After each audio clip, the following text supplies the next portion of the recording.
Hello guys. तो आज हम आ चुके हैं अपने दूसरे पार्ट पे कार्डियोवैस्कुलर सिस्टम के। अब इसका पहला टॉपिक है blood flow through the heart, यानी ब्लड सर्कुलेशन। ब्लड सर्कुलेशन में क्या होता है? Why the blood circulation nutrients and respiratory gases O2 and other essential products supplied throughout the body and deoxygenated blood send to back to the heart. इसमें क्या होता है? Blood का circulation होता है हमारी बॉडी में, जिसके द्वारा न्यूट्रिएंट्स और रेस्पिरेटरी गैसेस जो हमें रेस्पिरेशन सिस्टम के थ्रू मिलती है, जैसे O2 ऑक्सीजन, ठीक है, एंड अदर इनिशियल प्रोडक्ट्स और जो भी प्रोडक्ट्स की ज़रूरत होती है वो सब सप्लाई करता है ब्लड हमारा। इस ब्लड के द्वारा सप्लाई होता है। ब्लड सर्कुलेटरी सिस्टम में क्या होता है? ब्लड का फ्लो होता है पूरे बॉडी में, इसलिए कौन सप्लाइड करेगा? ब्लड ही सप्लाइड करेगा थ्रू आउट तक, इसके द्वारा बॉडी के द्वारा। और जो डीऑक्सीजनेटेड ब्लड होगा उसे कहाँ भेजेगा? हार्ट में भेजेगा दोबारा से। ये दो टाइप के होते हैं। There are two types of circulation occur in our body, systemic circulation, pulmonary circulation. अब हम इसमें देखेंगे, इसमें फ्लो चार्ट बना होगा। क्या होता है? जैसे हमारा लंग्स है, लंग्स में क्या होगा? In pulmonary capillaries blood losses O2 and gains CO2। Lungs में क्या होगा? जो कैपलरीज के द्वारा जो हमारा ब्लड आएगा वो क्या करेगा? CO2 रिलीज करेगा और O2 को क्या गेन करेगा? ब्लड के अंदर जो CO2 होगी वो रिलीज हो जाएगी और O2 आ जाएगी, यानी ऑक्सीजन आ जाएगी। फिर वो कहाँ से? फिर वहाँ से हमारा ब्लड जाएगा पल्मोनरी वेन्स में। पल्मोनरी वेन्स क्या होती हैं? ऑक्सीजनेटेड ब्लड लेके आती हैं। फिर वो कहाँ जाती हैं? लेफ्ट आर्टरियम में जाते हैं। लेफ्ट आर्टरियम में जाएंगे, पल्मोनरी वेन्स के द्वारा ब्लड कहाँ जाएगा? लेफ्ट आर्टरियम में। लेफ्ट आर्टरियम से कहाँ? बाइकस्पिड वेल्व जो होती हैं, यानी AV वेल्व्स, एट्रियोवेंट्रिकुलर वेल्व जो होंगी वो ओपन होंगी, उनके द्वारा लेफ्ट वेंट्रिकल में जाएगा। लेफ्ट वेंट्रिकल से हमारा ब्लड एरोटिक वेल्व होती है वो ओपन होती हैं, उनके द्वारा एरोटा में जाता है। और सिस्टमिक एरेटरी से, यानी सिस्टमिक पूरी बॉडी में, फिर उनके द्वारा हमारा ब्लड चला जाता है। ये देखो, बॉडी टिश्यू जो होते हैं उनमें ब्लड चला जाता है, बॉडी में चला जाता है। उसी को हम सिस्टमिक कैपलरीज कहते हैं, यानी वो सिस्टमिक कैपलरीज होती हैं। ब्लड लॉसेस जहाँ पर क्या रहता है? ब्लड लॉस करता है O2 को देता है और CO2 लेता है बॉडी टिश्यू से। फिर बॉडी टिश्यू से क्या होता है? ब्लड हमारा आता है superior in vena cava and inferior vena cava, इन दोनों में जाता है। इन दोनों के द्वारा तुम्हें पता ही कहाँ जाता है? राइट आर्टरियम में ब्लड जाएगा। कौन सा? डीऑक्सीजनेटेड ब्लड जाएगा, क्योंकि अब यहाँ पर O2 जब छोड़ के आया है और CO2 लेके आया है तो यहाँ से ब्लड हमारा डीऑक्सीजनेटेड हो गया। डीऑक्सीजनेटेड ब्लड आएगा, फिर वो ट्राइकस्पिड वेल्व के थ्रू कहाँ जाएगा? राइट वेंट्रिकल में जाएगा। फिर पल्मोनरी वेल्व के थ्रू हमारा कहाँ जाएगा? पल्मोनरी जो हमारी आर्टरीज होती हैं उनके द्वारा, ये पल्मोनरी ट्रंक कह सकते हैं या फिर आर्टरीज, उनके द्वारा कहाँ जाएगा? लंग्स में जाएगा। यही प्रोसेस हमारा चलता है पर वीट पे। तो यही हमारा होता है, यही हमारा क्या होता है? ब्लड सर्कुलेशन होता है। अब ये वाला हमारा जो था, ये हमारा पल्मोनरी सर्कुलेशन हो गया, और ये हमारा कौन सा हो जाएगा? सिस्टमिक सर्कुलेशन इधर वाला। अब इसके प्रॉपर नोट्स मिल जाएंगे आपको बाद में। आगे देखते हैं। आगे अब देखो, एक टॉपिक समझाने के लिए रहा, पिछली बार बताया नहीं था ये, कि जो हमारा राइट पंप होता है वो होता है डीऑक्सीजनेटेड ब्लड जाएगा कहाँ? Superior vena cava inferior vena कावा से होते हुए राइट एट्रियम में, राइट एट्रियम से ट्राइकस्पिड वेल्व में, फिर कहाँ जाएगा? राइट वेंट्रिकल में। राइट वेंट्रिकल से जाएगा सेमिनुलर वेल्व जो ओपन होंगी हमारी, उनके द्वारा पल्मोनरी आर्टरी में। ठीक है। अब क्या होता है? ऐसे ही इधर होता है हमारा, ऑक्सीजनेटेड ब्लड जाएगा पल्मोनरी वेन में, पल्मोनरी वेन से जाएगा लेफ्ट आर्टरियम, लेफ्ट आर्टरियम से बाइकस्पिड ओपन होंगी, बाइकस्पिड ओपन होते ही जाएगा कहाँ पर? लेफ्ट वेंट्रिकल में। लेफ्ट वेंट्रिकल से जाएगा सेमिनल वेल्व में जो ओपन होंगी, फिर उनसे जाएगा ऑर्टा में। ये होता है। अब इसमें क्या होता है? जब ऐसे नोड हमारा क्या कहता है? इलेक्ट्रिकल इम्पल्स जनरेट करेगा, तब आरटीएल सिस्टोल होता है। आरटीएल सिस्टोल होता है, वो कितने टाइम का होता है? 0.1 सेकेंड का हमारा आरटीएल सिस्टोल होता है। जिसमें क्या होता है? जब आरटीएल सिस्टोल होगा, जब हमारा वेंट्रिकल रिलैक्स फॉर्म में होता है, उस टाइम पे क्या होता है? 70% हमारे ब्लड की फिलिंग हो जाती है आरटीएल से वेंट्रिकल में। अब जो 70 में से हमें तो 100% ब्लड चाहिए। अब वहाँ पर 30% जो ब्लड बचा वो क्या होता है, जब आर्टियल सिस्टोल होता है उस टाइम पे जो 30% फिलिंग होती है वो होती है हमारी, जैसे साथ ही में चलता है ये राइट वेंट्रिकल की और लेफ्ट वेंट्रिकल की। अब वो फिलिंग होगी, फिर क्या होगा, उसके बाद हमारा वेंट्रिकल क्या करता है, सिस्टोल करता है। जब हमारी पूरी फिलिंग हो जाएगी तो वेंट्रिकल सिस्टोल करेगा, उसका टाइम होता है 0.3 सेकेंड का टाइम होता है। उसमें क्या होता है, जब वेंट्रिकल सिस्टोल करेगी उससे पहले क्या होगा, उससे पहले जो एवी वैल्व होती हैं वो क्लोज होती हैं। एवी वैल्व कौन सी, ट्राइकस्पिड वैल्व और बाइकस्पिड वैल्व, ये क्लोज होती हैं। जब ये क्लोज होती हैं तो हमारी लब की आवाज़ आती है, ठीक है, फर्स्ट हार्ट साउंड, यानी सबसे पहली साउंड क्या आती है, लब। फिर उसके बाद क्या होता है, अब जब वेंट्रिकल सिस्टोल करेगा उसके बाद वेंट्रिकल सिस्टोल करेगा 0.3 सेकेंड का है, उस वेंट्रिकल सिस्टोल करेगा तो क्या होगा, से फिर हमारी सेमिनुलर वेल्व से ओपन होंगी, वहाँ से ब्लड फ्लो करेगा। जब वेंट्रिकल सिस्टोल करेगा तो उसे हम क्या कहते हैं, उसके बाद क्या होता है ज्वाइंट डायस्टोल, यानी 0.4 सेकेंड का, जिसमें क्या होता है ट्राइकस्पिड वेल्व जो होती हैं वो ओपन होती हैं, ट्राइकस्पिड वेल्व ओपन होंगी। जैसे ये देखो वेंट्रिकल सिस्टोल करेगा 0.3 सेकेंड का, फिर उसके बाद क्या होगा, ब्लड हमारा कहाँ जाएगा, ब्लड हमारा जाएगा, जब सेमिनुलर वेल्व ओपन होंगी तो बॉडी में जाएगा ब्लड। तो कितना टाइम लगता है उसमें, 0.3 सेकेंड लगते हैं। फिर उसके बाद क्या होगा, सेमिनुलर वेल्व क्लोज होंगी, सेकेंड हार्ट रेट, जब वो फिल हो जाएगा, जब ब्लड चला जाएगा, ताकि बैक फ्लो ना हो जाए ब्लड का, इसलिए सेमिनुलर वेल्व क्या होती हैं, क्लोज होती हैं। जब वो क्लोज होती हैं तो सेकेंड हार्ट क्या साउंड आता है, उसको हम डब कहते हैं। तो ये था हमारा कि साउंड कैसे आता है, हार्ट का साउंड कैसे पता लगता है हमें। अब ये है ज्वाइंट डायस्टोल होता है 0.4 सेकेंड का।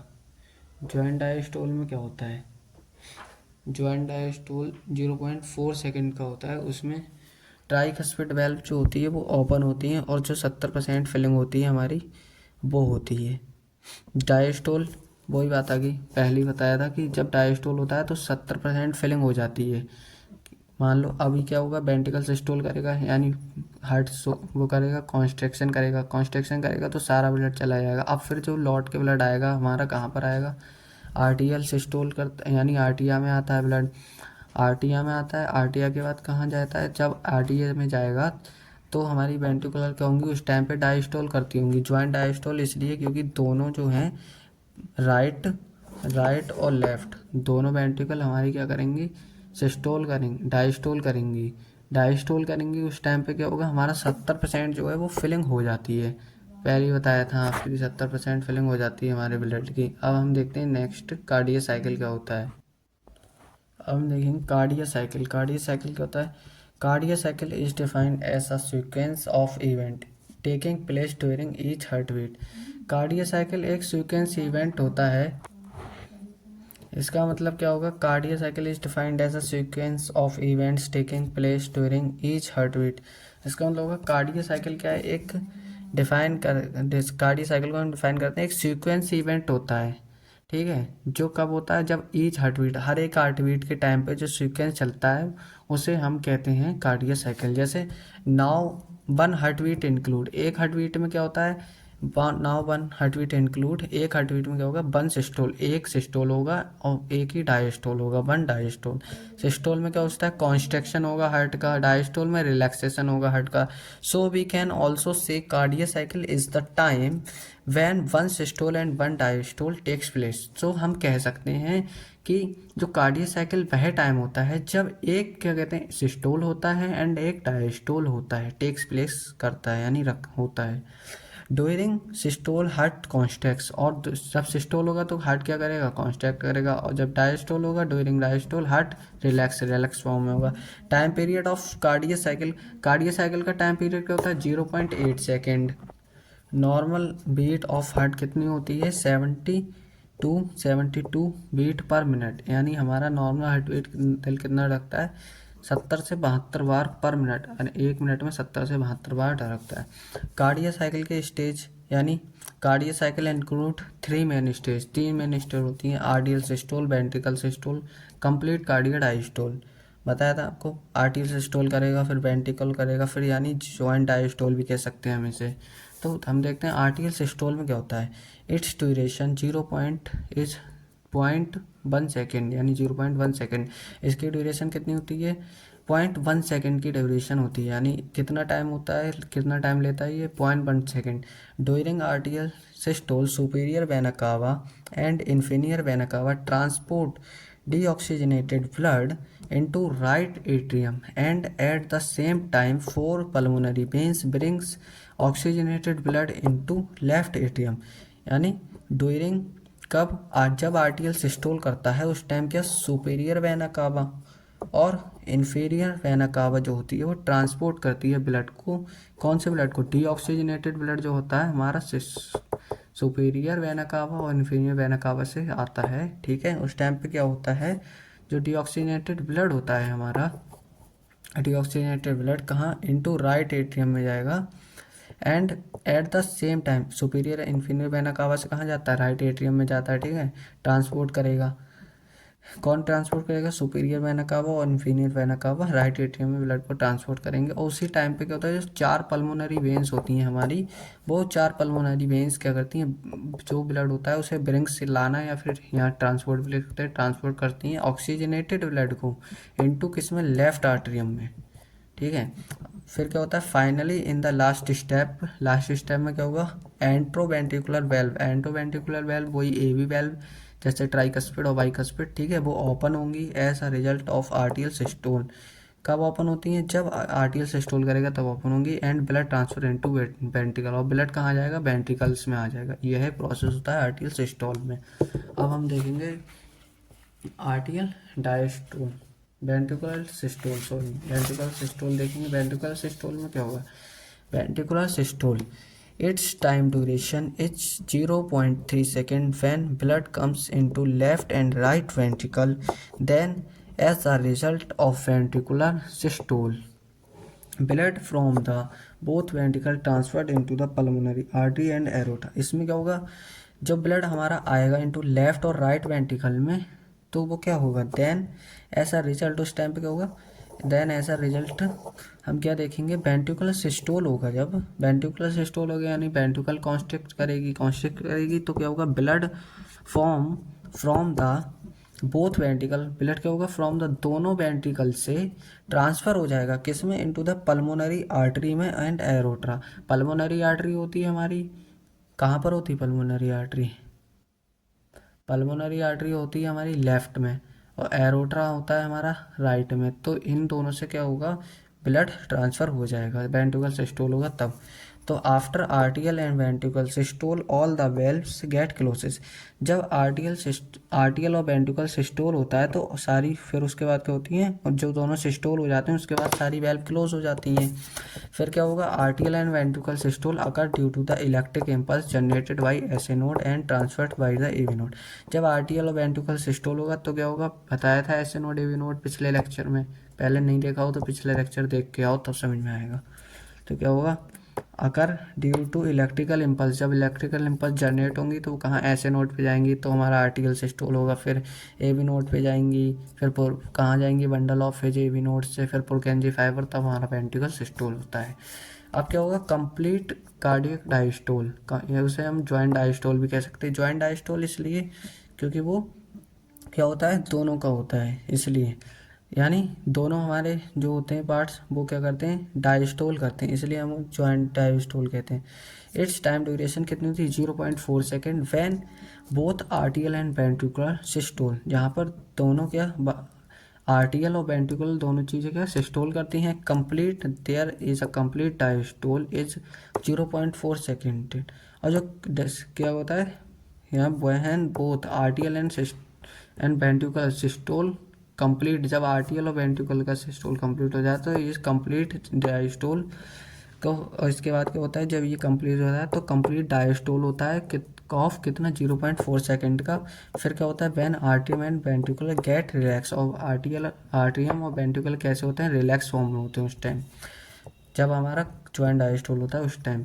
Cardiac diastole occur so that heart get ready for next cardiac cycle. अब जब कार्डिया डायस्टोल जो हमारा होता है, सो डैट क्या? Heart get ready for next cardiac cycle, जब हमारा कार्डियक डायस्टोल होता है उसके बाद क्या होता है, हमारा हार्ट जो तैयार होता है अगले कार्डियक साइकिल के लिए। ठीक है, अब हम देखेंगे आगे क्या कार्डियक साइकिल। कार्डियक साइकिल में हम क्या देखेंगे, ये हमारा है डायग्राम, इसकी मदद से हम समझेंगे। और कार्डियक साइकिल जो है ये कार्डियक साइकिल होती है, इसका हम डायग्राम भी बना सकते हैं एग्जाम में, इससे अच्छा इफेक्ट पड़ता है। और नंबर अगर 10 नंबर में आया तो आपको इसके 2-3 नंबर भी मिल जाते हैं। तो हम क्या देखेंगे इसमें, यहाँ से देखेंगे हम, हमारी क्या हुआ, या आप यहाँ से देख लो, कहीं से भी स्टार्ट कर सकते हैं क्योंकि तो वो तो एक प्रोसेस है। अब ये यहाँ से स्टार्ट करोगे तो यहाँ पर आओगे लौट के, बात तो यानी है कहीं से भी स्टार्ट कर, यहाँ से पढ़ लो, यहाँ से पढ़ लो, यहाँ से समझने की बात है। क्या होगा, जब हमारा हम देखें यहाँ से देखेंगे, जब जॉइंट डायस्टोल होता है यानी डायस्टोल रिलैक्स फॉर्म में होता है हमारा हार्ट, तो हमने बताया था 70% फिलिंग हो जाती है हमारी वेंट्रिकल्स में। ठीक है, किसके, ट्राई और बाइकस्फिड वेल्व ओपन होती है उस टाइम उसके द्वारा। ठीक है, 70% जब फिलिंग हो जाती है तो अब उसके बाद क्या होता है, अब जो 30% ब्लड होता है उसकी फिलिंग करनी होती है। तो हमारा क्या होता है, आर्टियल सिस्टोल होगा, एएस आर्टियल सिस्टोल होगा, और वेंट्रिकुलर क्या करेगा उस टाइम पे, आर्टियल सिस्टोल होगा, और वेंट्रिकुलर डायस्टोल फॉर्म में होता है। ठीक है, जो वो कितना टाइम का होता है, 0.1 सेकेंड का पीछे देखा था। तो वो उसमें क्या 30% क्या होता है, ब्लड जो होता है वो वेंट्रिकल्स में चला जाता है। और उसी टाइम पे जब क्या होगा, अब इस टाइम पे क्या होगा, लब आवाज आ रही है। लब कब, जब हमारा इधर आ जाएगा, हमारा ब्लड आ जाएगा, हमारा 30% ब्लड कहाँ, वेंट्रिकल में आ जाएगा। वेंट्रिकुलर में आने के बाद जब हमारा वेंट्रिकल सिस्टोल करेगा और आर्टियल डायस्टोल करेगा। जब वेंट्रिकल सिस्टोल करेगा, जब देखो आर्टियल का काम हो गया तो आर्टियल तो डायस्टोल करेगा, फिर वेंट्रिकल में आया, वेंट्रिकल को अब कॉन्स्ट्रक्ट करना है तो वेंट्रिकल सिस्टोल करेगा। तब क्या होता है, तब हमारी सबसे पहले ट्राइकस्पिड बाइकस्पिड वेल्व जब वो होती है, क्लोज होती है, तब हमारा लब का साउंड होता है। अब देखो साउंड कैसे आता है, ये भी पूछ सकते हैं साउंड कैसे आता है, तो हम ये बता देंगे तो मिल जाएंगे हमें नंबर। तो क्या, लब का साउंड आता है उस टाइम पे। और फिर उसके बाद क्या होगा, उसके बाद ये 0.3 सेकेंड का ये होगा वर्क। इसके बाद में हमारा जो ब्लड है वो चला जाता है ऊपर सेमिनल वेल्व के द्वारा। फिर हमारा क्या होगा, जब सेमिनल वेल्व जब क्लोज होती है ब्लड जाने के बाद, तब हमारी डबकी आवाज आती है। तो हमारी साउंड कैसे आती है, ऐसे आती है, कोई पूछे तो बता दें। अब इसी में वही नॉर्मल कार्डियक साइकिल क्या होती है, 0.8 सेकेंड की होती है, heart beat 72 beat per minute होती है। ठीक है, और यानी 60 सेकेंड। 1 बीट कितनी होती है, 0.8 सेकेंड की होती है। ठीक है, 1 कार्डियक साइकिल कितनी, 0.8 सेकेंड की कह सकते हैं। कुछ इंपॉर्टेंट पॉइंट लिखे हैं। When the ventricular systole being, ventricular pressure rises, जब वेंट्रिकुलर सिस्टोल स्टार्ट होता है तब क्या होता है, वेंट्रिकुलर जो प्रेशर होता है वो क्या बढ़ जाता है, वेंट्रिकल पे प्रेशर बढ़ जाता है due to the first closure of AB valve, जिसके द्वारा क्या होता है, सबसे पहले हमारी फर्स्ट क्लोजर यानी सबसे पहले क्या होता है, एबी वेल्व जो होती है एंटी वेंट्रिकुलर वेल्व, जैसे कौन सी होगी, ट्राइकस्पिड और बाइकस्पिड वेल्व, वो क्या होती है, हम सीन देखते हैं, वो क्या होती हैं, सबसे पहले उनका क्लोजर होता है यानी सबसे पहले वो बंद होती हैं। And as the systole continues, और सिस्टोल क्या होता है, कंटिन्यूस होता है, फिर increases the pressure and further lead seminal valve to force at open. और जब फिर क्या होगा, ये बंद हो जाएंगे, उसके द्वारा क्या फोर्स पड़ेगा हमारा एसएल वेल्व पे, और फिर एसएल वेल्व हमारी ओपन होती है उसके द्वारा। फिर हमारा ब्लड कहाँ जाता है, एओर्टा और पल्मोनरी आर्टरी के द्वारा हमारा ब्लड निकल जाता है बॉडी में। और दूसरा इसमें एक इम्पोर्टेंट पॉइंट है, when blood moves into aorta and pulmonary artery ventricular diastole beings, जब क्या blood iota and pulmonary artery के द्वारा ब्लड हमारा क्या निकलता है, डायस्टोल क्या होता है, वेंट्रिकुलर डायस्टोल होता है, बीइंग्स स्टार्ट होता है, उस टाइम पे क्या होता है, decline in ventricular pressure, ventricular pressure क्या होगा, कम हो जाएगा, डिक्लाइन यानी कम हो जाएगा वेंट्रिकुलर प्रेशर। तो क्या होगा, first closure of SL valve, फिर क्या होगा, सबसे पहले हमारी जब प्रेशर ब्लड निकलेगा, जैसे मान लो वहाँ पर कॉन्स्ट्रिक्ट हुआ हमारा वेंट्रिकुलर कॉन्स्ट्रिक्ट हुआ, ब्लड एसएल वेल्व के द्वारा हमारा बॉडी में गया, बॉडी में जा रहा है। ठीक है, तो अब जब वहाँ से ब्लड निकलेगा, जैसे भरी हुई बोतल है, अब उस पर जैसे कि कोई चीज़ है उस पर फोर्स लग रहा है बहुत, जैसे पानी है किसी चीज़ के अंदर, अब तुम उसे बहुत दबा रहे, फोर्स लग रहा है, अगर वहाँ से उसे निकलने की कहीं से रास्ता मिल गई तो उस पर प्रेशर कम हो जाएगा, तो ऐसे ही ब्लड वहाँ निकल जाता है, तो उस पर क्या होता है, प्रेशर कम हो जाता है वेंट्रिकुलर पे। तो क्या होता है, एसएल वेल्व फिर क्या होती है, ब्लड जब निकल जाता है प्रेशर कम होता है तो एसएल वेल्व क्लोज हो जाती हैं। ठीक है। And decline at pressure leads to opening the AB valve, और जब ये प्रेशर कम होता है तो एसएल वेल्व क्लोज होंगी और क्या होगा, हमारी जो एबी वेल्व होती हैं वो खुल जाती हैं, फिर 70% फिर से फिलिंग हो जाती है उसमें। तो ये कार्डियक साइकिल ऐसे ही चलती है। अब हमारा नेक्स्ट टॉपिक है ईसीजी। ईसीजी क्या होता है? ECG electrocardiogram. ईसीजी एक मशीन होती है जिसके द्वारा हम अपनी हार्ट रेट चेक करते हैं कि हार्ट में कोई प्रॉब्लम तो नहीं है, क्या डिसीज़ नहीं है। देखा होगा डॉक्टर जो लगाते हैं, पेशेंट होता है उसमें ऐसी लाइनिंग सी चलती हैं, वो ही होता है हमारा ईसीजी। इसमें हम क्या देखेंगे, ये हो गया पी क्यू इंटरवल, ठीक है, ये एस टी सेगमेंट, वेंट्रिकल। अब जो पी होता है हमारा, फर्स्ट ऑफ ऑल हम देखेंगे यहाँ से हमारी आ रही पी है। पी क्या है, पी क्या शो करना चाह रहा है, तो इसमें हम देखेंगे सबसे पहले ईसीजी का इंट्रोडक्शन देखेंगे। ईसीजी होता क्या है? An electrocardiogram ECG is a simple and painless test. एक ये सिंपल सादा सा क्या है और पेनलेस बिना कोई दर्द वाला टेस्ट है जिसके द्वारा हम मेजर करते हैं electrical activity of your heart. जिसके द्वारा हम आपके हार्ट की मतलब क्या इलेक्ट्रिकल एक्टिविटी, क्या क्या एक्टिविटी हो रही है हार्ट में, वो मेजर करते हैं। It is a common diagnostic tool. Diagnostic tool यानी एक बहुत कॉमन यानी साधारण सी डायग्नोस्टिक टूल है। डायग्नोस्टिक टूल जो ऐसी टूल होती हैं जो हमारा क्या कहते हैं, किसी भी हमारी बीमारी को डायग्नोस करती हैं। यानी जैसे एक्सरे है, एक्सरे मशीन है, वो हमारी बीमारी को डायग्नोस करेगी, यानी पता लगाती हैं, वो हमारी डायग्नोस्टिक टूल होती हैं। तो use to detect heart problem, वो क्या करती है, डिटेक्ट करती है, हमारी हार्ट प्रॉब्लम को डिटेक्ट करती है ईसीजी, ठीक है। और to obtain the electrical activity of the heart there is a device called S, जो इलेक्ट्रोकार्डियोग्राफ, ठीक है, जो हमारी हम क्या करते हैं टू ऑब्टेन, जो हमारी ऑब्टेन करती है electrical activity of the heart की इलेक्ट्रिकल एक्टिविटी ऑब्टेन करती है। देयर इज अ डिवाइस, जो डिवाइस हमारी हार्ट की इलेक्ट्रिकल एक्टिविटी क्या करती है, ऑब्टेन करती है, उसे हम क्या कहते हैं, इलेक्ट्रोकार्डियोग्राफ, उसे हम इलेक्ट्रोकार्डियोग्राफ कहते हैं, ठीक है। जो हमारी ये डिवाइस होगी, ये डिवाइस होगी, जो डिवाइस जैसे मशीन होगी, उस मशीन को हम क्या बोलेंगे, इलेक्ट्रोकार्डियोग्राफ बोलेंगे उस मशीन को। और which gives graphical represented of electric वो ऑफ कार्डिया एक्टिविटी, उसे हम क्या कहते हैं, इलेक्ट्रोकार्डियोग्राम। यानी जो हमें ग्राफिकल रिप्रेजेंटेशन, ये है, ये क्या है, ग्राफिकल रिप्रेजेंटेशन जो आ रहा है, इस ग्राफिकल रिप्रेजेंटेशन को हम पता क्या कहते हैं, इस ग्राफिकल रिप्रेजेंटेशन को हम इलेक्ट्रोकार्डियोग्राम कहते हैं। ये चीज़ का हमेशा ध्यान रखना कि ग्राफ जो होता है वो मशीन होती है, इलेक्ट्रोकार्डियोग्राफ जो होता है वो मशीन होती है, और इलेक्ट्रोकार्डियोग्राम जो होती है वो हमारा क्या होता है, वो असल में ग्राफ होता है जो उसमें होता है। इस चीज़ का ध्यान रखना। अब हम देखेंगे क्या पी क्या होता है, पी क्या करता है, क्यू क्या होता है इसमें, आर क्या होता है, एस क्या होता है, ठीक है। अब ये चीज़ हम देखते हैं। अब हम देखेंगे इट कंसिस्ट ऑफ 3 वेव्स। इसके पास 3 वेव्स होती हैं, बताई थी, पी, फिर क्यू आर एस, फिर टी। पी वेव में क्या होगा, it is a small upward wave. It is a small के एक छोटी होती है और हल्की सी अपवर्ड ऊपर की ओर होती है ये वेव, ठीक है। It is represented atrial depolarisation.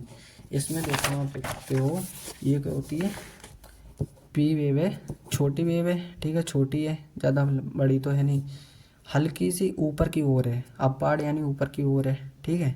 तो ये हमारी पी वेव है, और ये क्या दिखाती है, आरटीएल का डीपोलराइजेशन दिखाती है।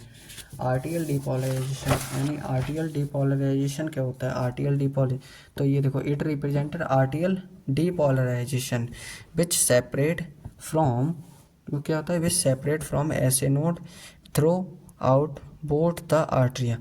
ये क्या आर्टियल डीपोलराइजेशन दिखाती है। आर्टियल डीपोलराइजेशन क्या होता है, डीपोलराइजेशन जब हमारी आर्टियल का सिस्टोल इनिहेट होता है यानी स्टार्ट होता है, उसको हम डीपोलराइजेशन करते हैं। पहले डीपोलराइजेशन होगा तभी हमारा क्या होगा, आर्टियल सिस्टोल करेगा।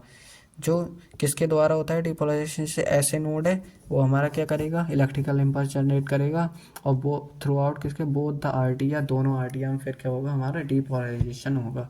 तो ये डीपोलराइजेशन जब होता है उसको हमारा पी वेव शो करता है। अब क्यू आर एस वेव में क्या होता है, Q R S wave the complex represented 3 separate wave. ये जो कॉम्प्लेक्स है तीनों का, ये अलग अलग वेव में दिखाया जाता है, कैसे, Q wave, R wave, S wave. जिसमें हम क्या देखते हैं, the complex begins with the downward deflection. ये कॉम्प्लेक्स जब स्टार्ट होता है तो इसमें क्या होता है, डाउनवर्ड डिफ्लेक्शन होता है ऑफ क्यू वेव का। क्यू वेव का यानी डाउनवर्ड नीचे की ओर डिफ्लेक्शन होता है, ठीक है। Continuous S large wave upright और ट्रायंगुलर डिफ्लेक्शन ऑफ, तो इसमें आप देख सकते हो क्या है कि ये क्यू वेव का क्या होता है, नीचे की ओर डिफ्लेक्शन होता है। फिर इसका क्या होता है, ऊपर की ओर डिफ्लेक्शन होगा, जो उसमें लिखा है कि अपवार्ड ऊपर की ओर होगा किसका, आर वेव का, और ट्रायंगुलर शेप का हो जाएगा। ये ट्रायंगुलर शेप टाइप का बना रहा है, ठीक है। तो यही बता रहे हैं वहाँ पर। इसमें देख सकते हैं आपकी विद द डाउनवर्ड डिफ्लेक्शन होगा क्यू वेव का in continuous S large wave कब जाए, कहाँ जाएगी, कंटिन्यूस होगी लार्ज वेव, जो लार्ज होगी ऊपर की ओर यानी लंबी होगी, और अपवार्ड अपराइट ऊपर की ओर, ठीक है, और ट्रायंगुलर डिफ्लेक्शन होगा। और इसमें हम कह देंगे R wave of R wave and R wave क्या होगा, ट्रायंगुलर डिफ्लेक्शन होगा आर वेव का। जब आर वेव नीचे की ओर आएगी तो क्या होगा, ट्रायंगुलर, एक ट्रायंगल बन जाएगा, तो ट्रायंगुलर डिफ्लेक्शन होगा। Ends S downward of deflection of S wave. फिर क्या होगा, एस वेव जो डाउनवर्ड जो हमारी नीचे की ओर आएगी एस वेव, ठीक है, वो कहाँ आएगी, नीचे की ओर आएगी एक साथ। इसको ऐसे ऐसे समझ में नहीं आएगा फिर ये कि ये हमारी क्यू वेव है। क्यू वेव क्या है, नीचे की ओर हमारी आई, ठीक है, नीचे की ओर डिफ्लेक्शन होगा। फिर आर वेव हमारी ऊपर की ओर जाती है, ठीक है, ऊपर की ओर डिफ्लेक्शन होगा। और फिर क्या होता है हमारा नीचे एस वेव जो है, एस वेव वो नीचे की ओर आती है, ठीक है, यही उसमें लिखा है। फिर उसमें क्या होगा, Q R S represented the ventricle depolarization. अब क्यू आर एस क्या दिखाता है, क्यू आर एस हमारा जो दिखाता है वो किस लिए होता है, ये इस चीज़ को दर्शाता है कि वेंट्रिकुलर डीपोलराइजेशन हो रहा है उस टाइम पे। यहाँ पर क्या था, आरटीएल का डीपोलराइजेशन होगा, यानी आरटीएल सिस्टोल करता है, और यहाँ पर क्या होता है, वेंट्रिकल सिस्टोल करता है। फिर अब टी वेव है, टी वेव में क्या होगा, थर्ड वेव, ये थर्ड वेव है, ये कैसे डोम शेप की होती है, अपार डिफ्लेक्शन होते हैं, इस कॉल्ड टी वेव। जब डोम शेप की होती है और थोड़ी ऊपर की ऊपर डिफ्लेक्शन होता है इसका, उसकी को हम टी वेव कहते हैं। यानी मतलब क्या होगा इसका, ये क्या है हमारी टी वेव। अब यहाँ से हम आए, ठीक है, वेंट्रिकल हमारा क्या किया, सिस्टोल किया। उसके बाद ये क्या, डायस्टोल जब यहाँ पर होता है हमारा वेंट्रिकुलर का रिपोलराइजेशन होता है, रिपोलराइजेशन को हम डायस्टोल ही कहते हैं। ये स्टार्ट होगा तभी हमारा डायस्टोल होता है। तो हमारा क्या होता है, ये डोम शेप की ये शेप है ना, ये शेप, इसको हम डोम शेप कहते हैं, और हल्की सी ऊपर की ओर डिफ्लेक्शन होता है इसका, इसलिए हम इसे क्या कहते हैं, टी वेव कहते हैं। टी वेव का नाम है। इसमें क्या होता है, ventricular repolarization, it is represented the ventricular repolarization. यहाँ पर क्या होगा, वेंट्रिकल का रिपोलराइजेशन होता है। अब डायग्राम देखते हैं क्या होता है। ये तो आपने देख लिया, पी क्या होता है, आर्टिकल डिपोलराइजेशन होगा तो उसे पॉइंट को पी कहते हैं। क्यू आर एस क्या है, एक ट्राइंगुलर शेप है, और जिसमें ये कॉम्प्लेक्स होते हैं। क्यू वेव क्या दिखाता है, क्यू वेव नीचे की ओर आता है, ठीक है, ये ऊपर की ओर कुछ होता है, ये थोड़ा एस वेव स्मॉल होता है, छोटा नीचे की ओर को। ये तीनों कॉम्प्लेक्स होते हैं वो हमारा वेंट्रिकल डीपोलराइजेशन दिखाते हैं। फिर टी वेव क्या, वेंट्रिकल रिपोलराइजेशन दिखाएगा, डोम शेप का होगा। अब हम देखेंगे यहाँ से जो पी से लेके क्यू तक का जो टाइम होता है उसे हम पी क्यू इंटरवल कहते हैं। और जो हमारा ये है क्यू आर एस, अब हम क्या देखेंगे, क्यू आर एस, यहाँ से हम क्या देखेंगे, क्यू आर एस, ये क्यू आर एस हो गया, ठीक है। अब यहाँ से पी से क्यू तक का टाइम उसे हम पी क्यू इंटरवल कहते हैं, ठीक है। और जो हमारा यहाँ से एस टी, एस से लेके टी तक का जो होता है उसे हम एस टी सेगमेंट कहते हैं। जैसे ये है, हो गया हमारा क्या, पी क्यू आर इंटरवल। अब जो हमारा क्यू से लेके यहाँ टी तक का जो होता है क्यू आर एस आता है, जिसमें उसे हम क्यू टी इंटरवल कहते हैं, ठीक है। इसमें टाइम क्या होता है, 0 से 0.2 टाइम का क्या होता है, हमारा पी क्यू इंटरवल होता है। अब हमारा जो यहाँ पर है 0 से वो 0.2 से 0.6 तक का हमारा क्यू टी इंटरवल होता है, और हमारा 0.4 से लेके 0.6 तक का हमारा एस टी सेगमेंट होता है। ये हमारा होता है इलेक्ट्रोकार्डियोग्राम। इलेक्ट्रोकार्डियोग्राम के बाद अब हम देखेंगे इसके कि पी आर और S T segment Q T क्या होते हैं। अदर कंपोनेंट्स जैसे पी आर इंटरवल बताया था, क्या होता है, the time between the start of P wave. ये टाइम वह होता है जब स्टार्ट होता है, जब हम क्या ऐसे बन के आएगा, ग्राफ बन के आएगा, तो ये ग्राफ बन के आता है तो उसमें रिपोर्ट में नीचे ऐसे टाइम भी होता है, तो उसमें रिपोर्ट में टाइम भी लिखा जाता है ऐसे, समझे। तो टाइम लिखा जाता है तो उसको हम कैसे लिखते हैं, वो डॉक्टर लिखते हैं जैसे पी आर इंटरवल है, पी आर इंटरवल है उसके आगे टाइम लिख देंगे इतने से इतना। तो यही वो टाइम होता है जब पी वेव से, पी वेव क्या होती है, स्टार्ट होती है and the start of the Q R S complex. और जहाँ पर क्या देख सकते हो, जब पी वेव स्टार्ट होती है और क्यू आर एस कॉम्प्लेक्स है वो स्टार्ट हो रहा है, ठीक है, ये कॉम्प्लेक्स है, ये स्टार्ट हो रहा है यहाँ से यहाँ, तो इस टाइम को हम क्या कहते हैं, पी आर इंटरवल कहते हैं। अब एस टी सेगमेंट क्या होता है, S T segment flat portion of the E C G between the end of the S wave and start of the T wave, यानी यह एक फ्लैट पोर्शन होता है। फ्लैट पोर्शन देख सकते हो, टी वेव ये क्या है, एक ये देख सकते हो यहाँ से यहाँ तक का क्या है, मतलब यहाँ पर है थोड़ा, वैसे यहाँ से यहाँ तक एक फ्लैट पोर्शन है एस टी सेगमेंट, एक फ्लैट पोर्शन होता है, फ्लैट यानी सीधा चपटा पोर्शन होता है। और क्या होता है, the end of the S wave, कहाँ पर एस वेव जो है यहाँ पर एंड होती है, वो ये एस वेव एंड होती है, ये एंड हो रही है एस वेव, तो यहाँ से एस वेव से यहाँ तक का क्या होता है, यहाँ से एस वेव एंड होती है, वहाँ से लेके जहाँ टी वेव स्टार्ट होती है, टी वेव स्टार्ट होती है वहाँ तक का हमारा क्या होता है, एस टी सेगमेंट होता है। ये है एंड हुई, और यहाँ से यहाँ तक का हमारा क्या एस टी सेगमेंट हो गया, ठीक है।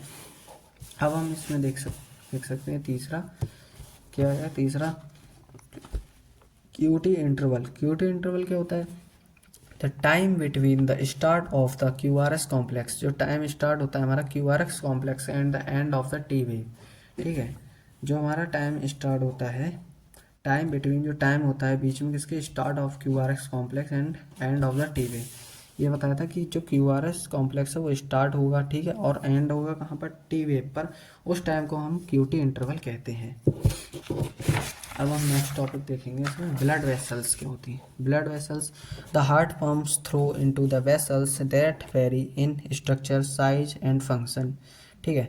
जो हार्ट हमारा क्या कहता है, पंप करता है ब्लड को इन थ्रू वेसल्स, वेसल्स यानी नलिकाएं, नलिकाएं में जो हमारे हार्ट है, नलिका यानी नसें जो हमारी होती हैं, ठीक है, उनमें जो हमारा हार्ट क्या है, पंप करता है ब्लड, किस में करता है, वेसल्स में करता है, ठीक है। Very very in structure, very in structure मतलब जो अलग अलग, वेरी मीन्स अलग अलग स्ट्रक्चर की होती हैं, अलग अलग साइज होती हैं, अलग अलग फंक्शन काम होते हैं, ठीक है। जैसे पल्मोनरी वेन्स हो गई, ठीक है, और सुपीरियर इन्फीरियर वेना कावा हो गए, और भी ब्लड वेसल्स होती हैं हमारी, अलग अलग साइज, अलग अलग काम होते हैं, ऐसे अलग अलग होती हैं। तो हम देखेंगे वही ब्लड वेसल्स के बारे में कौन कौन सी होती हैं। 5 main types of blood vessels are, 5 main type की ब्लड वेसल्स होती हैं, जैसे arteries, arterioles, capillaries, venules, veins. अब हम देखते हैं आर्टरियोल्स क्या होता है, वो आर्टरीज क्या होती है। Arteries, these are the blood vessels that carry blood vessels away from the heart to the organs. ये जो आर्टरीज होती हैं वो क्या, ब्लड वेसल्स जो होती हैं जो कैरी करती हैं ब्लड को फ्रॉम द वेसल्स से, ब्लड वेसल्स जो होती हैं जो कैरी करती हैं ब्लड को from away the heart, heart से ये क्या करती हैं, कैरी करती हैं। आर्टरीज हमारे हार्ट से जो होती हैं वो हार्ट से कैरी करती हैं हमारे ब्लड को, ठीक है, टू द ऑर्गन्स तक, हमारे ऑर्गन्स तक, ठीक है। और क्या करती हैं ये, the ball of heart is has 3 quotes और टूनिकास। जो हमारी आर्टरी होती है उसके पास क्या 3 बॉल होती हैं, 3 कोट यानी चादरें सी होती हैं, ठीक है, कोट्स कह सकते हो और टूनिक्स कह सकते हो, ठीक है, 3 कोट्स होती हैं। जैसे हम टूनिका इंटरनिया, टूनिका मीडिया, टूनिका एक्सटर्निया कहते हैं। टूनिका इंटरनिया का होता है, it contains a leaning of simple squamous epithelium called endothelium, a base membrane, a basement membrane, जिसमें क्या होता है, जैसे देख सकते हो आप, अब तुम देख सकते हो हमारी आर्टरीज क्या होती है। आर्टरीज ये है, आर्टरीज जिसके पास हम क्या लिखा था, टोनिका इंटरनिया या फिर टोनिका इंटमा, ये है टोनिका इंटमा, जिसमें ये क्या है, ये जो हमारी है सिंपल स्क्वेमस एपिथेलियम की बनी हुई होती है, जिसे हम एंडोथेलियम कहते हैं। ये मेम्ब्रेन है जो, ये किससे बनी होती है, सिंपल स्क्वेमस एपिथेलियम की बनी हुई होती है। अब इसी में दूसरा पॉइंट होता है टोनिका मीडिया। टोनिका मीडिया क्या होता है, it is thickest layer and it consist of elastic fiber and smooth muscles fiber that extend circularly around the lumen like a ring. यानी ये एक थिकनेस यानी मोटी सी लेयर होती है। इट कंसिस्ट, इसके पास क्या होता है, इलास्टिक फाइबर की होती है और स्मूथ मसल फाइबर, ठीक है। इलास्टिक फाइबर यानी जो थोड़ी स्ट्रेच हो सके, और स्मूथ मसल फाइबर की होती है, जो क्या सर्कुलेटरी होती है अराउंड द ल्यूमन, उसे हम ल्यूमन कहते हैं, मतलब लाइक अ रिंग, एक रिंग गोले टाइप की होती है। ये है, ये ल्यूमन है, ल्यूमन के चारों ओर है ये, ठीक है। ये ल्यूमन है हमारा, ये पूरा ल्यूमन है, इसके चारों ओर ये लेयर है जो मोटी सी, इस लेयर को हम ट्यूनिका मीडिया कहते हैं। ये देख सकते हैं आप ट्यूनिका मीडिया। तो ये ल्यूमन है, इसके ल्यूमन जो हमारा होता है, इसके अंदर से ब्लड क्या फ्लो करता है। इसके ऊपर वाली जो ये लेयर है, ये बता दें आपको, ये वाली लेयर, जो ये वाली लेयर है वो क्या है, वो ट्यूनिका इंटीमिया है। ट्यूनिका इंटीमिया यानी ट्यूनिका इंटरना भी कह सकते हैं। और जो ये वाली लेयर होती है, इस लेयर को हम कहते हैं ट्यूनिका मीडिया कहते हैं। अब हम देखेंगे ट्यूनिका एक्सटर्निया। ये बताया था ट्यूनिका मीडिया किससे बनी होती है, इलास्टिक फाइबर से और स्मूथ मसल फाइबर से बनी होती है। और ट्यूनिका एक्सटर्निया क्या होता है, it this outer layer of adventitia is made up of elastic and collagen fiber. ये आउटर लेयर होती है, ठीक है, और बनी होती है इलास्टिक और कोलेजन फाइबर से बनी होती है। ये देख सकते हो, ये सबसे लास्ट वाली जो लेयर है, ये बाहर वाली जो लेयर है लास्ट वाली, ये ट्यूनिका एक्सटर्निया है, ठीक है। अब यही ऐसा बेंस में ही होता है। बेंस में क्या होता है, बेंस में थोड़ा स्ट्रक्चर ऐसा होता है, इसका जो ल्यूमन होता है वो कैसा होता है, वो थोड़ा साइज में स्मॉल होता है। इसका ल्यूमन होता है जो इंक्रीज होता है साइज में। और ये है बेन। बेन में क्या है, ये वाली हमारी ट्यूनिका एक्सटर्ना होती है, ये ट्यूनिका मीडिया होती है, ये ट्यूनिका इंटिमा होती है। इसके बारे में ज़्यादा लिखाना तो पड़ेगा नहीं। अब हम देखेंगे दूसरा हमारा आर्टियोल्स क्या होते हैं। Arterioles larger arteries leave the heart and divided into medium size muscular arteries। अब आर्टरियोल्स क्या होते हैं, जो लार्जर आर्टरीज यानी बड़ी बड़ी, ये ऐसी बड़ी आर्टरीज जो होती हैं, आर्टरीज ही से हमारे आर्टरियोल्स बनते हैं। यानी जो बड़ी आर्टरीज होती हैं वो क्या करती हैं, जो हार्ट होता है वहाँ से निकलती हैं बड़ी आर्टरीज, वो डिवाइड हो जाती हैं इनटू मीडियम साइज, मतलब पहले जैसे बड़ी साइज में होती है हार्ट से निकलती, तो फिर वो एक मीडियम साइज में डिवाइड हो जाती हैं। जो मीडियम साइज में डिवाइड होती हैं और मस्कुलर आर्टरीज, ठीक है, उन्हीं को हम क्या कहते हैं, उन्हीं को आर्टिकल्स कहने लगते हैं। जैसे medium size arteries can then divided into small arteries which turn divided into still smaller arteries called as arterioles. जैसे मीडियम साइज की होती हैं वो डिवाइड हो जाती हैं स्मॉल आर्टरीज में, ठीक है, और इनटू स्टिल और कैसी रहती हैं, स्मॉलर आर्टरीज की फॉर्म में रहती हैं, उन्हीं को हम आर्टिकल्स कहते हैं। An arterioles is very small ranging in diameter. और जो आर्टिकल्स का डायमीटर होता है वो कितना होता है, उनका 10 to 100 माइक्रोमीटर होता है। It delivers blood and regulate of blood flow of blood to capillaries. ये क्या करती हैं, डिलीवर करती हैं यानी हमारे ब्लड को पहुंचाती हैं, ठीक है, और रेगुलेट करती हैं कहाँ पर, कैपिलरीज में पहुंचाती हैं आर्टिकल्स। कैपिलरीज क्या होती हैं, capillaries the smallest arterioles break up into the vast network called as capillaries. अब कैपिलरीज कैसे बनती हैं, जब हमारी आर्टियोल्स क्या करती हैं, ब्रेकअप यानी आगे बढ़ती हैं और टूट जाती हैं, कई सारे मतलब बहुत ही छोटे छोटे वास्ट नेटवर्क, एक गुच्छे टाइप नसें होती हैं, काफ़ी सारी इकट्ठी हुई और छोटी छोटी जो गुच्छा एक नेटवर्क बना लेती हैं, उसी को हम कैपिलरीज कहते हैं, ठीक है। These are the microscopic vessels. और ये माइक्रोस्कोपिक वेसल्स होती हैं, मतलब ये इतनी छोटी होती हैं कि हमें इन्हें माइक्रोस्कोप से ही देख सकते हैं, ठीक है, इतना छोटा ये इनका एक नेटवर्क होता है, ठीक है। Connected the arterioles to veins. और ये आर्टियोल्स से क्या, वेन्स को क्या करती हैं, कनेक्ट करती हैं कैपिलरीज। इनका डायमीटर 4 से 10 माइक्रोमीटर होता है, ठीक है।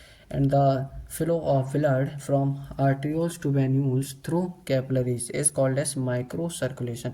और जो हमारा क्या कहते हैं, ब्लड जो हमारा होता है आर्टियोल से वेन्यूल्स तक पहुँच जो थ्रो करता है, उसे हम माइक्रो सर्कुलेशन कहते हैं। उस सर्कुलेशन को माइक्रो सर्कुलेशन कहते हैं। अब हम देखें वेन्यूल्स क्या होते हैं। Venules the smallest veins are called venules. जो स्मॉलेस्ट वेन है, छोटी वेन होती हैं, उन्हें हम वेन्यूल्स कहते हैं। जो वेन्स जो हमारी होती हैं वो छोटी होती हैं, तो उन्हीं को हम वेन्यूल्स कहने लगते हैं। तो द डायमीटर कितना होता है, 10 to 100 micrometre. They collect blood from capillaries and deliver into the when.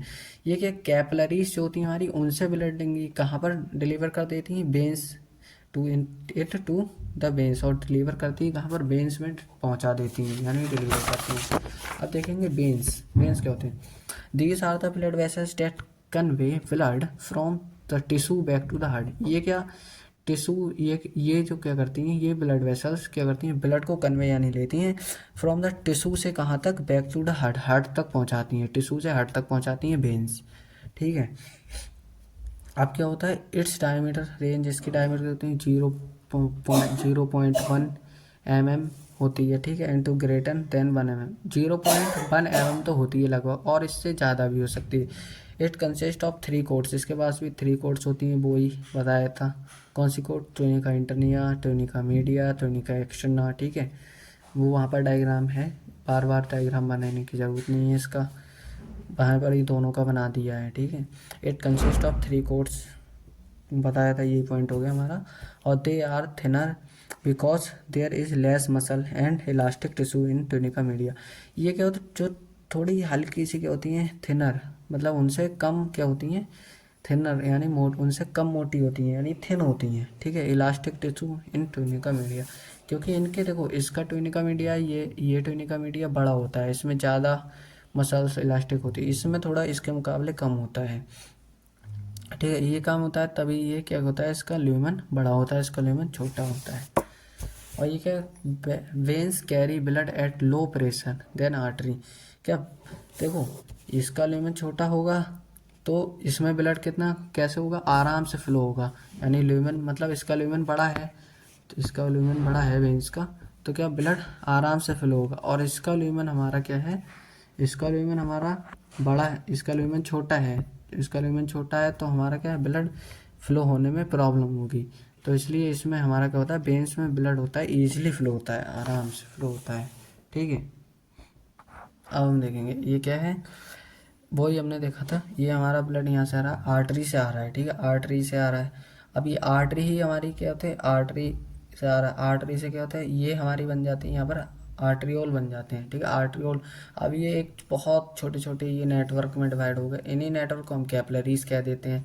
और फिर ये यहाँ से जब एक बन के निकलते हैं, इन्हें हम वेन्यूल्स कह देते हैं। और फिर ये जब एक ही वो में नलिका टाइप में हो जाता है तो इसे हम वेन्स कह देते हैं। अब हमारी यूनिट जल्दी ख़त्म होने वाली है। अब हम देखेंगे ब्लड प्रेशर क्या होता है। बस ब्लड प्रेशर क्या होता है, it is a lateral pressure exerted by the blood on the vessels wall while flowing through it. Blood pressure क्या होता है, ये जो प्रेशर होता है वो एक्सर्टेड हमारे ब्लड के द्वारा होता है, यानी ब्लड हमारा कितनी तेज़ बह रहा है हमारी ब्लड वेसल्स में। ठीक है, बॉल्स में। ठीक है, ब्लड वेसल्स की बॉल्स में जो प्रेशर होता है लगता है, और उसी से हमें पता लगता है कि ब्लड हमारा कितने तेज़ फ्लो कर रहा है। तो उसी हिसाब से अगर ब्लड ज़्यादा ही तेज़ फ्लो करेगा तो ब्लड प्रेशर इंक्रीज़ होता है, और कम हल्के ज़्यादा हल्के फ्लो करता है तो हमारा ब्लड प्रेशर क्या हो जाता है, डिक्रीज़ हो जाता है। ऐसे जब हमारा सिस्टोलिक बीपी यानी सिस्टोल करता है तो हमारा ब्लड प्रेशर, सिस्टोलिक बीपी क्या होता है, सिस्टोलिक ब्लड प्रेशर क्या होता है, इट रेफर क्या दर्शाता है, it refers to the phase of ventricle construction. जब सिस्टोलिक बीपी होता है वो क्या दर्शाता है, हमारा वेंट्रिकुलर का क्या कॉन्स्ट्रक्शन को दिखाता है। और डायस्टोलिक बीपी हमारा क्या दिखाता है, वेंट्रिकुलर रिलैक्सेशन को दिखाता है। अब नॉर्मल जो बीपी होता है कितना होता है, 120/80 mmHg होता है। It is initial to record both the diastolic and systolic BP because it is gives information regarding the status of working heart. जो हम ये रिकॉर्ड करते हैं अपना डायस्टोलिक एंड सिस्टोलिक बीपी, यानी हमारा वेंट्रिकुलर कॉन्स्ट्रक्शन और वेंट्रिकुलर रिलैक्सेशन कह सकते हैं हम इसको। जो हम ये क्या करते हैं, रिकॉर्ड करते हैं, क्यों करते हैं, क्योंकि ये हमें इन्फॉर्मेशन देता है रिगार्डिंग द, इसके द्वारा हम क्या करते हैं, स्टेटस चेक करते हैं हमारे वर्किंग हार्ट का, मतलब हमारा हार्ट है वो कैसे काम कर रहा है, ये चीज़ हम चेक करते हैं। यानी मान लो बीपी बढ़ा हुआ है और बीपी कम है तब भी दिक्कत हो जाती है, क्योंकि हमारा नॉर्मल करना चाहिए ना। अब ये चीज़ अगर हम चेक नहीं करेंगे तो हमें कैसे पता लगेगा हमारा हार्ट वर्क प्रॉपरली कर रहा है या नहीं कर रहा है। तो इसलिए हम ब्लड प्रेशर है चेक करते हैं। तो बीपी क्या, blood pressure varies from various physiological parameters like age, sex, exercise, posture, sleep, emotion, etc. क्या बहुत सारे इसके वेरियस फिजियोलॉजिकल पैरामीटर्स होते हैं, जैसे अलग अलग पर्सन का बीपी अलग रहता है ना, इस हिसाब से इसके फैक्टर्स होते हैं अलग। तो हम फैक्टर देते हैं, factor affecting on blood pressure, जो फैक्टर अफेक्ट करते हैं ब्लड प्रेशर को देखेंगे। जैसे एज है, एज में क्या blood pressure increases as the age increases, जब हमारा जैसे जैसे एज बढ़ती है वैसे वैसे हमारा बीपी भी क्या बढ़ जाता है। तो gender, man tend to have higher blood pressure than women. जैसे जेंडर भी में ऐसा होता है, जैसे मैन होते हैं उनका ब्लड प्रेशर ज़्यादा होता है, वुमेन जो होती हैं उनका ब्लड प्रेशर मैन के मुकाबले क्या हमेशा थोड़ा कम रहता है। स्ट्रेस जो है it can be cause increase blood pressure. जैसे स्ट्रेस, अगर कोई पर्सन स्ट्रेस में है तब भी उसका ब्लड प्रेशर क्या बढ़ सकता है। Diet, salt and saturated fat can increase the blood pressure. जैसे डाइट है, डाइट में जैसे आपने सॉल्ट, जैसे आप नमक और जो भी सेचूरेटेड फैट्स हैं वो सब अगर आप ज़्यादा ले लिए आपने तो वो ब्लड प्रेशर को क्या वो भी बढ़ा सकते हैं। एक्सरसाइज करते हैं हम तो lack of physical activity increases the blood pressure. अब जैसे एक्सरसाइज करते हैं, कोई जिम वगैरह जाता है, एक्सरसाइज करते हैं तो कोई ज़्यादा रेस करता है, उस कारण से भी हमारा ब्लड प्रेशर क्या कुछ टाइम तक बढ़ सकता है। अब जब जब क्या कहते हैं आप जिम करोगे तो आपका हार्ट भी क्या करेगा, हार्ट रेट जो होगा वो बढ़ जाएगा। यानी हार्ट हमारा जैसे 72 बार धड़कता है नॉर्मली, वो 80 बार 85 बार या उससे ज़्यादा भी धड़क सकता है। जब वो धड़केगा तेज़ तो क्या ब्लड का फ्लो भी तेज़ होगा, ब्लड का फ्लो तेज़ होगा तो हमारा क्या बीपी ऑटोमेटिकली बढ़ जाएगा। अब ब्लड प्रेशर कंट्रोल कैसे होता है? Blood pressure control is by two ways. Blood pressure दो वे के द्वारा कंट्रोल होता है। शॉर्ट टर्म कंट्रोल यानी कम समय में कंट्रोल किया जाता है, जो on a movement to movement. जैसे अभी कोई काम अभी भी बढ़ा और अभी क्या कंट्रोल हो गया, तो जैसे basis which mainly involve baroreceptor reflex, जिसमें क्या बैरो रिसेप्टर रिफ्लेक्स होते हैं, ये अपने पढ़े होंगे क्लास 11th में क्या होते हैं, ठीक है। और केमो रिसेप्टर होते हैं जिस और सर्कुलेटर हार्मोन्स होते हैं, उनके द्वारा क्या कम टाइम में हमारा हो जाता है कंट्रोल। और लॉन्ग टर्म में क्या होता है, which involve regulation of blood का जो रेगुलेशन होता है बाई वॉल्यूम, जो ब्लड की वॉल्यूम का रेगुलेशन होता है वो किसका, किडनी और रेने एंड्रियो एल्डोस्टोन सिस्टम होता है, उसके द्वारा क्या कंट्रोल होता है। ये क्या कहते हैं, एक एंजाइम जो होता है वो एंजियो रेनिन होता है, रेनिन एंजियो वो क्या करते हैं रिलीज करते हैं, जिसके द्वारा क्या होता है हमारा ऐसे ही होता है, उसके द्वारा हमारा क्या होता है कंट्रोल होता है हमारा ब्लड प्रेशर। क्या ब्लड प्रेशर हमारा ऐसा होता है, हमारा क्या होता है उसके द्वारा ब्लड प्रेशर, ब्लड का जो फ्लो है वो कंट्रोल होगा तो ब्लड प्रेशर अपने आप कंट्रोल हो जाता है। अब हम देखेंगे नेक्स्ट इसमें आगे डिसीज वो देखेंगे हम इसमें डिसऑर्डर क्या क्या हो सकते हैं। डिसऑर्डर और ऑफ कार्डियोवैस्कुलर सिस्टम, यानी कार्डियोवैस्कुलर सिस्टम में डिसऑर्डर क्या होते हैं, हाई ब्लड प्रेशर यानी जब ब्लड प्रेशर बढ़ जाता है तो क्या होता है हाइपरटेंशन, उसे हम हाइपरटेंशन कहते हैं। तो hypertension is the term for blood pressure that is higher than normal. Hypertension उस टर्म को हम कहते हैं, उस चीज़ को हम कहते हैं, वह टर्म है जब क्या ब्लड प्रेशर बढ़ जाता है नॉर्मल टेम्परेचर, यानी 120/80 होता है, तो इससे अगर ज़्यादा हो जाता है तो हम उसे क्या कहते हैं हाइपरटेंशन, या बीपी हाई हो जाता है तो उसको हम हाइपरटेंशन कहते हैं। तो in this measurement 120 mmg millimeter of mercury pressure is the systolic or pumping pressure and 80 mmg is diastolic or resting pressure। अब ये क्या होता है मेनली हम इसे कैसे मेजर करते हैं, जो 120 mmg होता है वो क्या होता है मिलीमीटर ऑफ मरकरी प्रेशर। जो हमारी हमने देखा होगा जो मशीन होती है हमारी स्पाइगोमीटर होता है जो चेक करने वाला बीपी, तो उसमें जो मरकरी होती है वो हमारा क्या इसे दिखाती है 120 mmg Hg, उस मरकरी से हम पता लगाते हैं। तो इस मरकरी क्या होता है, जब मरकरी होती है बढ़ती ऊपर नीचे तो वो हमारी मिलीमीटर्स दिखाती है कि कितना कैसा क्या है। तो उसके द्वारा जो हमारा जो होता है 120 mmg ये क्या दिखाता है, ये हमारा क्या दर्शाता है, ये हमारा दिखाता है कि सिस्टोलिक जो हमारा हो रहा है सिस्टोल हो रहा है, और पंपिंग जो हो रहा है और जो प्रेस, ठीक है, पंपिंग जो प्रेशर होता है उसको हमारा क्या 120 mmg मेनली तुम समझ लो 120 mmg जो होता है हमारा वो क्या दिखाता है सिस्टोलिक दिखाता है हमारे हार्ट की, ठीक है। और जो 80 mmg होता है वो डायस्टोलिक दिखाता है हमारे वेंट्रिकल्स की। इसमें क्या आर्टिकल्स, इसमें सिस्टोल होता है, इसमें क्या डायस्टोल, यानी हार्ट एक बार सिस्टोल करता है एक बार डायस्टोल, तो ये सिस्टोल को दिखाएगा, ये हमारा 80 mmg Hg ये डायस्टोल को दिखाएगा, ठीक है। और इसमें हम क्या देखेंगे, और resting pressure it repeated at check of the blood of an individual is. अब यही हमने रिपीट किया जब, तो हमने देखा किसी इंडिविजुअल का 140/90 यानी 140/90 जो हमारा था वो क्या हाई था प्रेशर, यानी ये इतना आया था तो इतना ब्लड प्रेशर आया, तो क्या वो था हाई हाई होगा, तो ये क्या दिखाएगा, हाइपरटेंशन दिखाएगा। अगर ऐसे हम करें high blood pressure leads to the heart disease and also affect vital organs like brain and kidney. क्या हाई हाई ब्लड प्रेशर जब होगा तो वो क्या लीड करता है, वो हार्ट डिसीज लीड करता है। जैसे जिसके द्वारा वो हार्ट डिसीज होती है वो हाई ब्लड प्रेशर होगा तो क्या कर सकती हैं, अफेक्ट करती हैं हमारे वाइटल ऑर्गन्स को, अफेक्ट करती हैं ब्रेन एंड किडनी। जैसे मान लो, जैसे देखो ब्लड प्रेशर अगर तेज होगा तो ब्लड का फ्लो भी क्या तेज होगा, ब्लड का फ्लो तेज होगा तो हमारी किडनी में क्या होता है, ब्लड फिल्टर होता है, ब्लड फिल्टर होगा जब हमारी किडनी में तेजी से आएगा तो फिल्टर ही नहीं हो पाएगा, तो क्या होगा, हमारी किडनी को भी डैमेज कर सकता है। और जो ब्रेन होता है, ब्रेन में भी ब्लड सबसे तेज मतलब तेजी से फ्लो करता है। अब जब ब्लड हमारा यहाँ किडनी में और ब्रेन ब्रेन में भी तेजी फ्लो, अब ब्रेन में तेजी से फ्लो करेगा तो क्या होता है, कहते नहीं है कि दिमाग की नस फट गई, तो ऐसे हमारी दिमाग की नस भी फट सकती है। तो ये क्या, हाइपरटेंशन भी एक बहुत वो है हमारा अहम बड़ी डिसीज़ है। ठीक है, अब हम देखते हैं coronary artery disease, CAD। Coronary artery disease से क्या होता है, coronary artery disease often referred as to the atherosclerosis affects to the vessels and supply blood to the heart muscle. क्या है, कोरोनरी आर्टरी डिजीज होती है जो हमारे हार्ट में क्या, हार्ट में ब्लड पहुंचाती है।